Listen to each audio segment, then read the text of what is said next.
What is good, y'all? It's your boy Ty here, and we're back with another Gotham Knights video. Now, before I start, I want to know what you guys have to say about what you think Gotham Knights needs in order to succeed on release, like changes, stuff like that, because that's what I'm gonna be talking about in this video. But I do want to hear what you guys have to say, and I will be doing a part 2 reading and just discussing my thoughts on what your opinions are. So no further ado, let's get right into it. All right, so I want to talk about the marketing of the game, because the marketing, in some people's opinion, it's horrible. It's trash. But in my opinion, I think it's okay.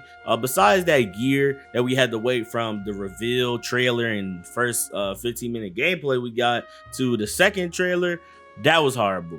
We only got Game Informer or like PlayStation interviews, not really a lot. We got a whole Discord server with not really a lot from that. And I just think that we should be seeing a lot more things. We're getting a lot of interviews on like how the game's gonna work, but we're not getting anything to show us like what the game can do. All right, we didn't get any like story stuff that they tell us, or any just like crazy details they show us. Like, we got a little glimpse of the gear that we known about the gear forever, for such a long time. Since 2020 we've known about the gear, and we are just now getting gear, like, you know, a view of it, and it didn't show us anything. It just showed us a little HUD that is not complete. I hope it's not complete because it looks bad, and I'm assuming it's a test or like an old build that we really got for the Nightwing and Red Hood gameplay. But enough excuses for them. It looks bad.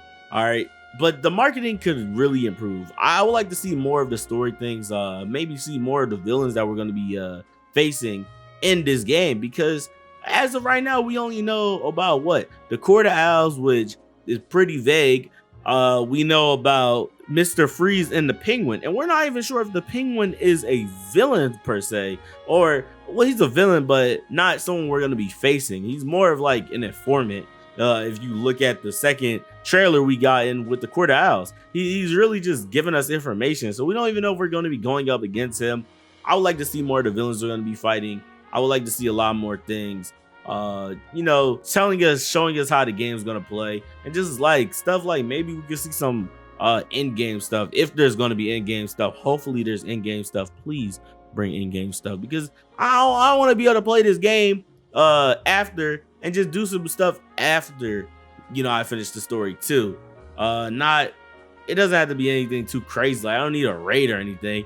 I would like a raid, you know, I like raids, but I just want something extra with it that we can do, that I can do with whoever I'm playing co-op with. Maybe in the future we can get a 4-player co-op mode or something like that. I don't know, just throwing out the idea. Now, I do want to talk about the fluid animations of the game, because they're not really that fluid based off of the Nightwing trailer we got. All right, they actually look kind of crazy and a little rough based off of that gameplay. We see Nightwing doing the flips and stuff, and it's cool, but just the way the enemies were interacting with the player in that gameplay, and just the way he was like flipping it looked like he was doing the flips, but he wasn't really going anywhere. It was just like the show off type thing, but it didn't make the game look good. Now, I do want to say, I do think the people that were playing the game just didn't know how to play it, and that's that. But at the same time, it's just another thing with marketing. It's bad marketing.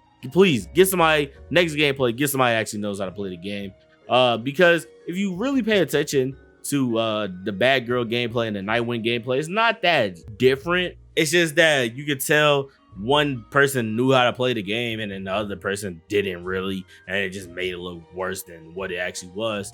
But I do want to say that I think the game has some frame rate issues, and that could be due to the fact that the Nightwing and Red Hood gameplay was probably on an old gen console, and that kind of gave them, you know, idea to make the decision of stopping the old gen versions of the game. So, you know, there's that. Also, enemies like responsive times and just responsive interactions and stuff. I did see like a tweet of somebody saying that Nightwing on the back computer was like showing that the game was on a lower difficulty, so that could be why. But at the same time, that goes back to another marketing issue, and I just want to see better, responsive enemies, and just more of a difficulty in that. And finally, is it too late to take out mystical? Subscribe, subscribe, subscribe, subscribe, like, comment, and subscribe, like, comment, and subscribe, subscribe, subscribe.